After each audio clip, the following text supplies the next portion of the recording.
If there's something that's always going to be weird to me, it's the fact that 35 years later after the start of the Sonic series back in 1991, we still have both classic Sonic games and modern Sonic games.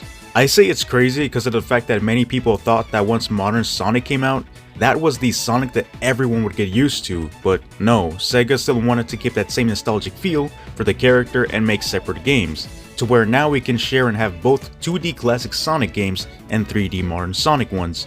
Except, I'm just gonna state my opinion here really quick. I still think modern Sonic games should be fully 3D at this point, because that's literally the whole purpose of modern Sonic games. If we get a 2D game, why do we still get 2D sections in modern ones?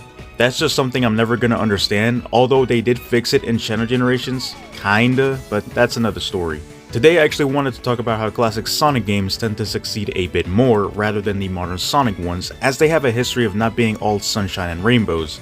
As we know, the whole Sonic series started with the homie classic Sonic back in 1991 with his first ever game Sonic 1, which was released on the Sega Genesis. This game was pretty much made to rival Nintendo's golden boy, Mario, at the time, and well, it did.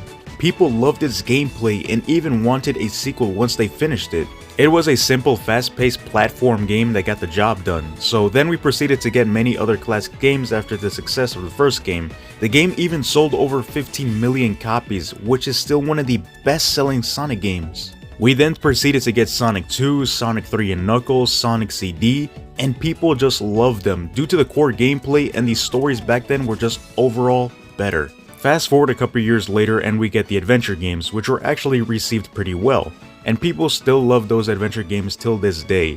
SA1 introduced a full-on 3D gameplay for Sonic and his friends, giving them their own different types of playstyles, which were also pretty fun. In SA2, we were introduced to similar gameplay styles as SA1 with the speed sections, treasure hunting stages, and mech stages. Once again, many people tend to be very divisive over this game due to its gameplay formula and how it takes away from that Sonic feeling.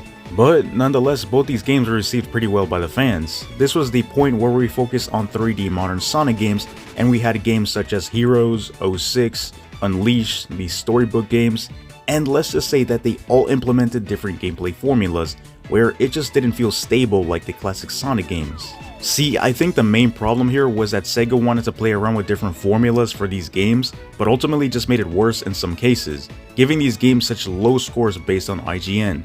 Although we don't really care about whatever they have to say because their opinions don't matter, buddy. But at least back then, it didn't seem that way, as the last 3D Sonic game to get a good rating during that era was Heroes, which got an 8 out of 10, and even then, many fans were divided about its core gameplay with the whole team mechanic. And of course, many people did complain about the game being janky, slippery, and having other various problems, so that's also a huge factor as well. But fast forward to Shadow 05, which received a 4.7, which is literally a Heroes game, just even worse. Sonic 06 got a 4.8, and we don't even need to talk about that game because you guys already know what happened with that game. Then we have Sonic Unleashed with a 4.5, which is kind of crazy how that game was a lot lower than 06, considering how 06 almost destroyed the franchise. And of course, Unleashed, many people just weren't a fan of the game because it had a hack and slash type of gameplay with the werehog, and people just weren't a fan of that, but absolutely loved the boost formula. Up next would be both of these storybook games, and well, one of them did do better than the other one, which was cool, I guess. I don't know how, but Secret Rings got a 6.9 rating, which is definitely an improvement, but not the rating that Sega was hoping for.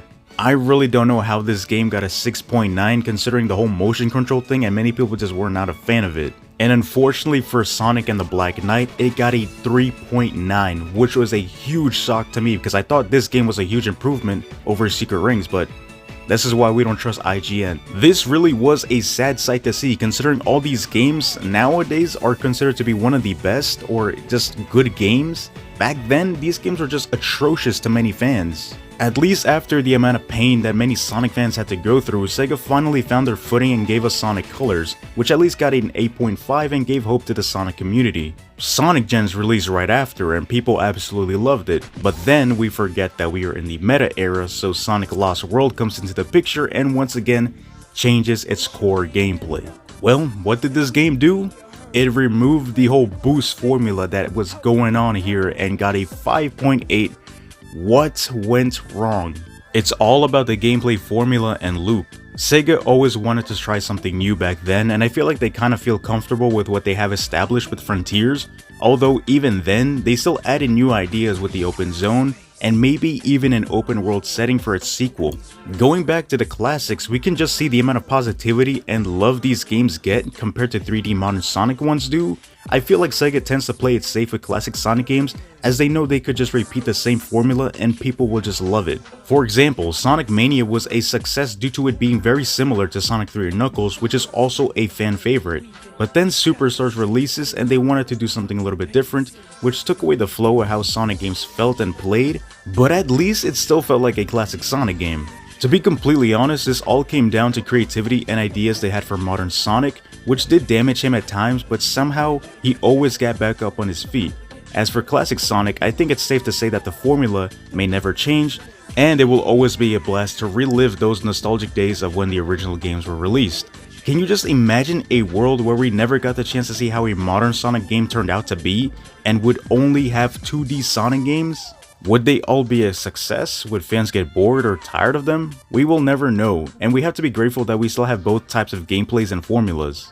So far, as of recently, Sega has been on a pretty good streak, but let's just see what they have in store for us in terms of 3D and 2D games. So yeah, that's all I have for you guys today, as I recently just started school again, so I don't know when the next upload will be, but hey, what gameplay formulas do you guys like better, 2D or 3D? You guys let me know in the comments down below, and I'll catch you guys on the next one. For now, stay safe, take care, and peace.